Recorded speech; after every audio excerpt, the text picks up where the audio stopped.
Hi, it's my Custom Cruises, beautiful chopper here built by Counts Customs, or apparently not by Counts Customs, even though it's got the logo. Hello. Anyway, run by someone called Davey Mac, or I think, or anyway, doesn't matter. The wiring is an absolute bag of shit. So what we're doing, we're putting on a D-box, which has been a nightmare. I mean, check the fucking wires. It's unbelievable how many wires you need off this thing. Ultima box, much better. So down here, for instance, we've got the neutral, we got all these wires here, which will all go through the frame here eventually. Horn, bag of shit as well, but that will, obviously the horn wires will go to that. We've got these are going to be stop tail indicators on here, okay. And then if we turn around this bit, Santana, awesome music. We've then got this one here, which is going to use stop tail indicators on here. And also we're going to run 2 wires down to this brake light, which obviously this will go on the inside of here, so you won't see it. But everything was a bit of a bodge up before, okay? You know, but this is to pull wires through here, because we're going to have to get the coil pack, etc., all through here. Start button, start solenoid goes obviously off that, so we'll press a button here and that will do all that. You can see here, these are the wires up to the speedo. We've got a digital speedo going on, that's going to have digital speedo, idiot lights, all that stuff built in, okay. Then we've got, that's the other speedo.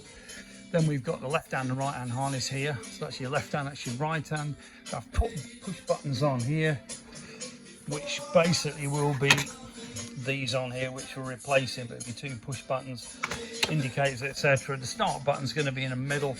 We're going to have horn, high, low here, and we're going to have right hand indicator there and horn, okay.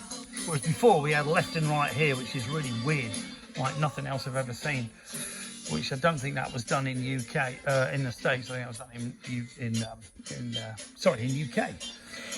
But you can see here the ball aches running the wires. We've got to obviously insulate all this and put rubber super duper sealant in there to stop anything cutting or fraying. All this will be sealed up when it's done. You know, it is a bit of a mess at the moment, but if you'd have seen the bit before, I mean, this is some of the wiring from before. This is the kind of shit that it was, which is fucking frightening. Okay, but it will be a nice chopper when it's done. Roots chopper, cracking bit of kit. Got a BDL belt drive SNS 107, I believe it is. And this bike has been fully rebuilt. If you're interested in any chopper parts or wiring harnesses, etc., I haven't got time to do any more of this, but give me a bell, 017-738-35666, customcruisers.com. The website, the new website, custom-cruisers.myshopify.com. That has got 43,000 Harley Davidson products, but the navigation doesn't work. So just type in the search box IFXR exhaust, or, you know, belt drive, whatever, and you will find it. Okay? Ride safe, 25 and on. Thank you.